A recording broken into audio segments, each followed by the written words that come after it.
Hello students, CGB mentors के online learning platform पे आपका स्वागत है। तो आज हमारे साथ स्पेशल गेस्ट है mister V B Vishal Srinivas. So first of all many congratulations Vishal for your selection in IFSCA grade 8। तो अम, कैसा फील हो रहा है? सर बहुत अच्छा लग रहा है कि मेरा फाइनली सिलेक्शन हो गया है आईएफएससीए में। क्योंकि मैंने 2 बार दिया था और यकीन नहीं हो रहा है कि मेरा हो गया। मतलब कल रात को रिजल्ट आई थी। पापा बहुत खुश थे, मम्मी बहुत खुश थे, मम्मी तो रोना चालू कर दी कि मेरा हो गया। अच्छी बात है कि फैमिली में हो गया मेरा रेगुलेटरी, तो बहुत अच्छा लगा। तो फाइनली आईएफएससी ग्रेड ऑफिसर बन गए हो विशाल। हाँ एंड जी सर। थोड़ा सा मैं स्टूडेंट्स को प्रोफाइल बता देता हूँ विशाल की। विशाल ने मास्टर इन कॉमर्स कंप्लीट करने के बाद 2 साल 2 years से he has work with the BHEL. After that he was working with UIIC. He is currently working with UIIC as a administrative officer. सो कहाँ से मोटिवेशन मिला था विशाल की you should try regulatory bodies? और इससे पहले की क्या जर्नी रही है कि कौन से एग्जाम दिए हैं रेगुलेटरी बॉडीज के स्पेसिफिकली? सर एक्चुअली मोटिवेशन तो मेरे पापा से आई थी, क्योंकि पापा भी आरबीआई में ही हैं। तो मोटिवेशन तो पहले से ही दिन बता रहे थे कि बेटा तुम तैयारी करो आरबीआई का। और बट आरबीआई के लिए मैंने तैयारी करी थी, बट हुआ नहीं था। तो मैंने अभी तक सेबी दिया है, आईएफएससी दिया है, और आईआरडीए दिया है, और जितने भी रेगुलेटरी बॉडीज हैं सभी मैंने दिया है अभी तक। तो इसमें पहली बार जब मैंने आईएफएससी दिया था तो मेरा हुआ नहीं। और दूसरी बार जब मैंने आईएफएससी दिया था तब भी नहीं हुआ, तो तीसरी बार हो गया मेरा आईएफएससी। अदर एग्जाम्स में क्या परफॉर्मेंस रही थी, जैसे कि आरबीआई में है या सेबी भी लिखा है, तो वहाँ पे किस स्टेप तक, मतलब फेज 1 फेज 2 फाइनल? जी सर। तो मेरा आरबीआई में फेज 2 तक मैंने 2 बार मैंने दिया है। और सेबी में मैंने एक बार मेंस दिया। Okay okay.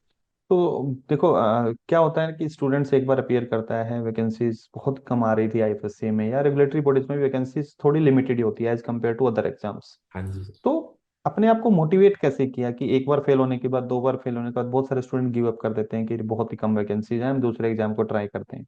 तो आपने पहला अटेम्प्ट दिया आईएफएससी को, सेकंड दिया, थर्ड में आप फाइनली आईएफएससी में सिलेक्ट हो गए। तो अपने आप को मोटिवेट कैसे किया कि डिस्पाइट की इतनी कम वैकेंसीज हैं? सर मैं ऑनेस्टली बताना चाहता हूँ, मेरा बस मैं एक्चुअली 2023 आई गेस उसकी फर्स्ट नोटिफिकेशन आई थी। तो मैं यही सोच में था कि जब पापा रिटायर होंगे उस जिस दिन हम लोग को आरबीआई ऑफिस बुलाया जाएगा, तो मैं गर्व से कह पाऊँ कि उनके बेटे का भी आईएफएससी हो गया। तो मैं वही मोटिवेशन था मेरा पहले दिन से। और और ये भी था कि सर मम्मी ने मेरे लिए जॉब छोड़ा था। जब बचपन में था तो मेरा जॉब उन्होंने जॉब छोड़ा था। यही था कि बस उनके लिए करना है, मोटिवेशन मुझे वही था। जितने भी अभी तक मैंने एग्जाम निकाले, जो बैंक पीओ हो या इंश्योरेंस एओ हो जो भी है, और बीएचएल भी निकाला, जितने भी एग्जाम्स मैंने अभी तक निकाले हैं सब मेरे पेरेंट्स के लिए मैंने, फॉर मोस्ट पार्ट मैंने उनके लिए किया। बट ये भी था कि आईएफएससी एक बहुत अच्छा इंस्टीट्यूशन है सर, आप भी जानते हो। बोल रेगुलेटरी बॉडी सारे ही अच्छे हैं। तो बस ये था कि एक दिन मुझे वहां जाके काम करना है, देखना है कि कैसा है। तो वही था सर मोटिवेशन, मतलब मोस्टली मेरे पेरेंट्स ही थे मोटिवेशन के लिए, और कुछ नहीं था सर। दूसरा, आईएफएससी में जैसे 2 अटेम्प्ट्स में आपने जैसे मेंस लिखा तो मेंस में सक्सेस नहीं मिली। Third hmm. Attempt you have finally been selected. हाँ जी So sir. what changes you made in your preparation and what were the sources you were following? Sir पहले 2 अटेम्प्ट के लिए मैं ऑनेस्टली बोलूँ तो मैंने सेल्फ स्टडी किया था। तो पहला अटेम्प्ट में क्या था, तो उन्होंने सिलेबस आई थिंक प्रॉपरली नहीं दिया था। आई थिंक उन्होंने बस बताया था कि बुलियन वगैरह, गिफ्ट सिटी वगैरह उन्होंने बताया था। तो पहली बात तो सिलेबस ठीक नहीं था। दूसरी बार जब मैंने अटेम्प्ट किया था तो मैंने सीजीपी से ही किया था, कोर्स लिया था सीजीपी से। बट ये था कि उस साल मैं यूनाइटेड इंडिया में पहली बार ज्वाइन किया था, तो छुट्टियां मिलने का थोड़ा प्रॉब्लम हो गया था। इस बार सीजीबी का कोर्स लिया और मैं वैसे ही पीएफआरडीए वगैरह की तैयारी कर रहा था।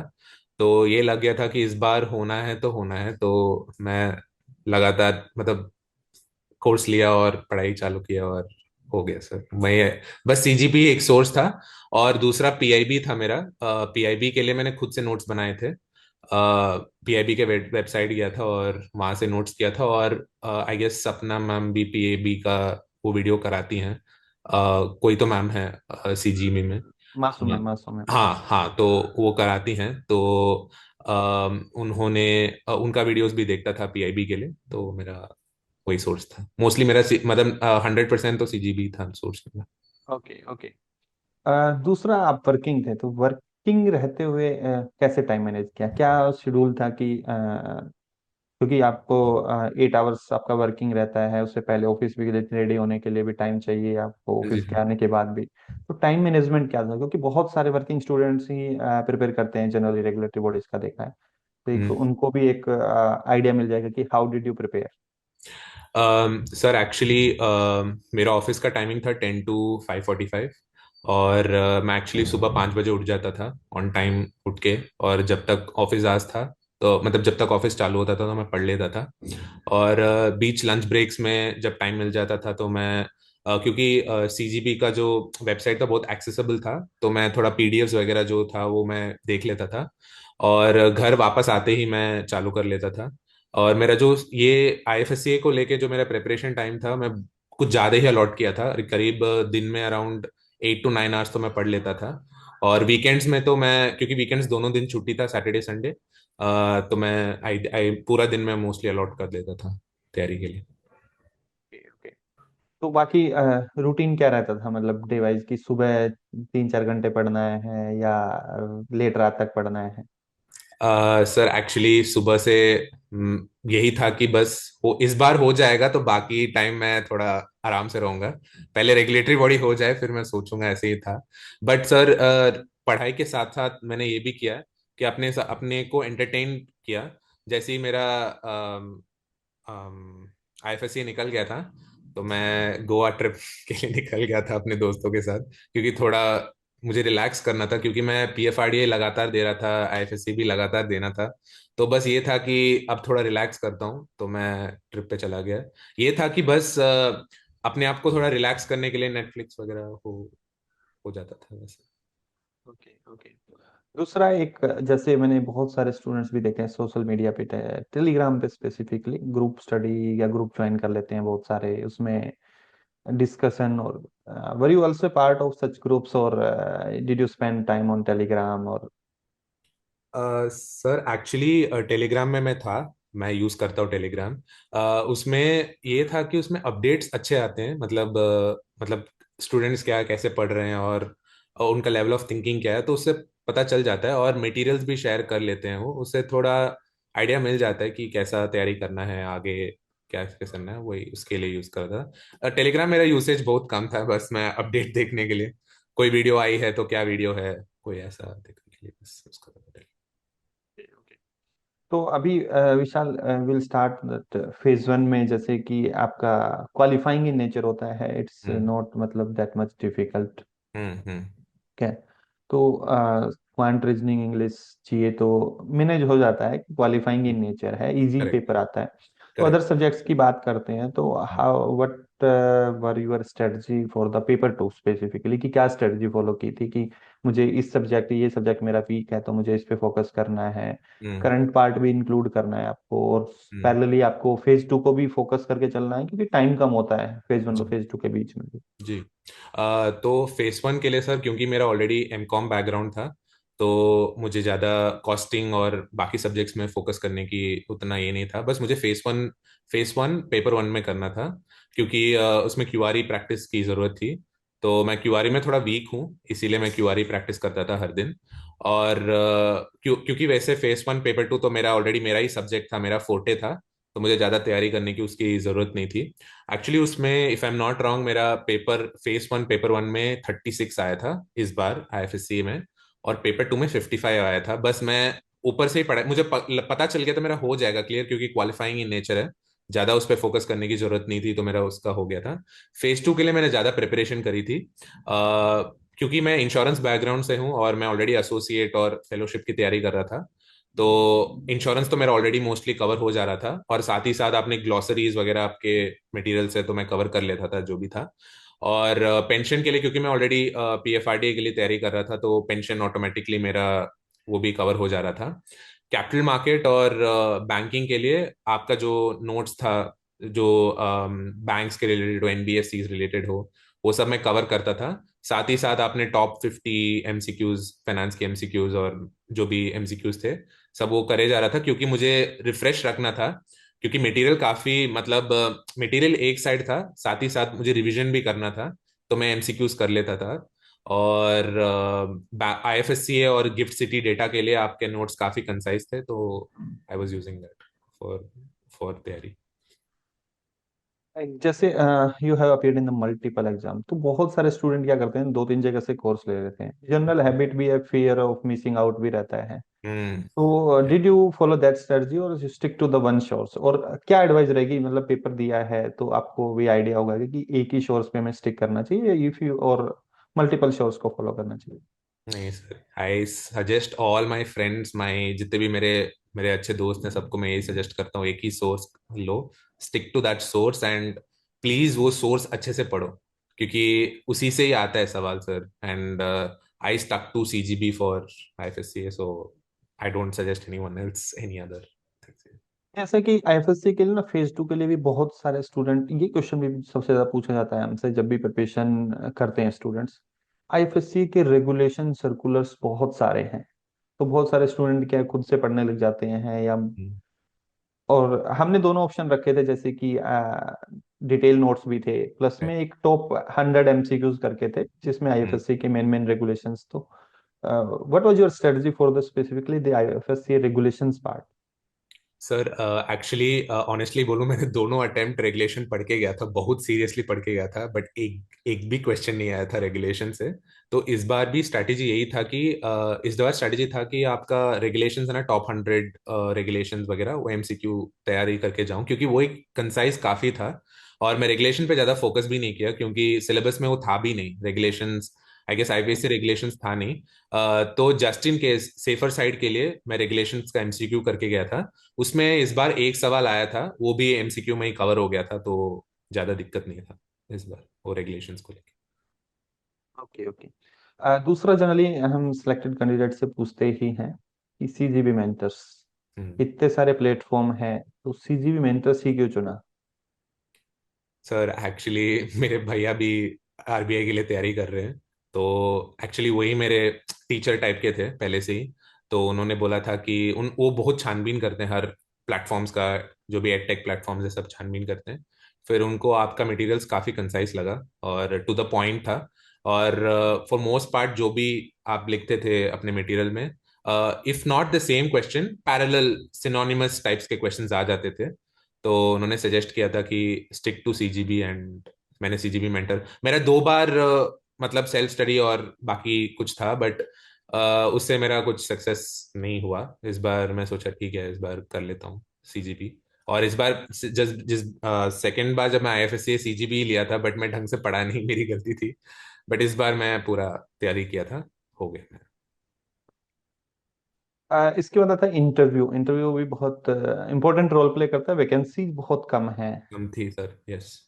क्योंकि वैकेंसीज बहुत कम है, तो वहाँ पे 0.25 मार्क्स भी आपको बाहर कर सकता है। एक नंबर इंटरव्यू में कम हुआ, 2 नंबर इंटरव्यू में कम हुआ, तो वो आपको फाइनल लिस्ट से बाहर कर सकते हैं। तो इंटरव्यू भी बहुत इंपॉर्टेंट था। यस। तो इंटरव्यू प्रिपरेशन में क्या चीजें फोकस की थी, और आपका एक्सपीरियंस क्या रहा था बोर्ड मेंबर के साथ? वहां पर जो आईएफएससी में इंटरव्यू दिया था, वो क्या क्वेश्चन पूछे गए थे? हाँ जी सर। सर इंटरव्यू के लिए जनरली मैंने अपने बैकग्राउंड के रिलेटेड ही तैयारी करी थी, क्योंकि मैं बीएचएल में भी काम किया था, यूनाइटेड में भी काम किया था। और साथ ही साथ मेरा बैकग्राउंड भी काफ़ी, मतलब बहुत वाइब्रेंट था।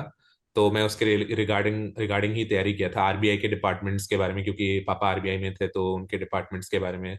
भैया स्टेट बैंक में है, तो उनके काम के रिलेटेड, फिर मैं अपने यूनाइटेड के काम के रिलेटेड तैयारी कर रहा था।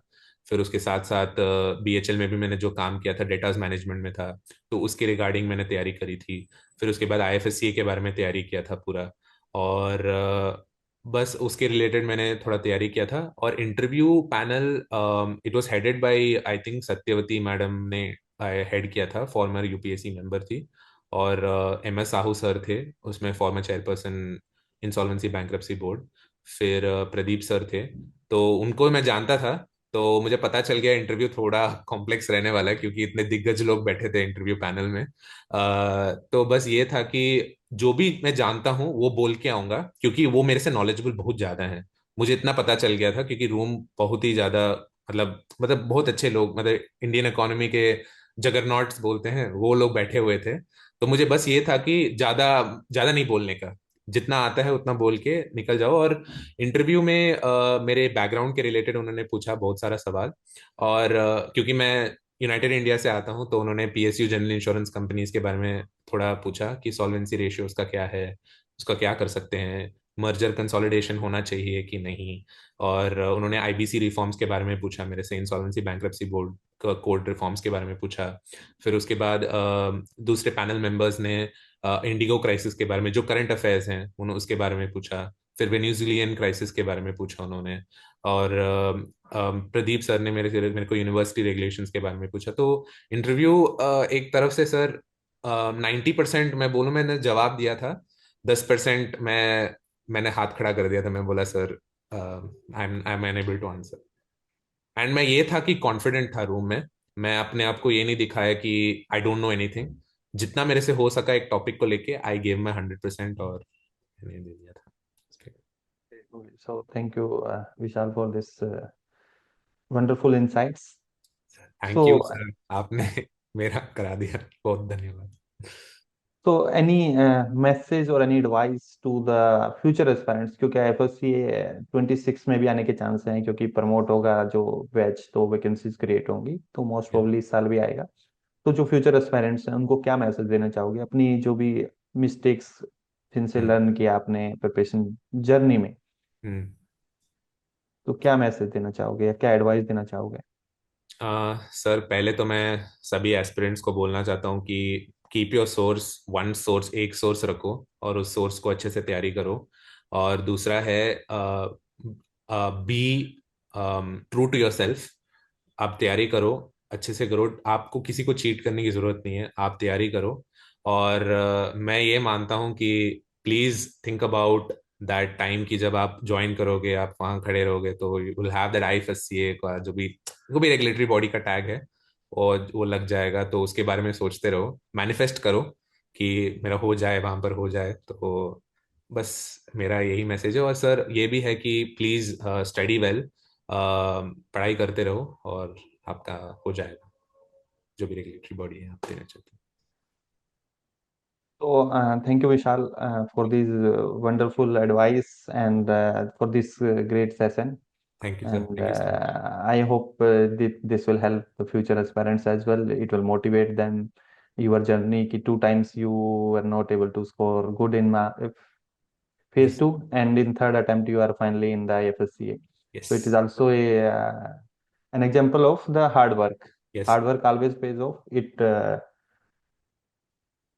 If you are working hard with full concentration, you will definitely get success.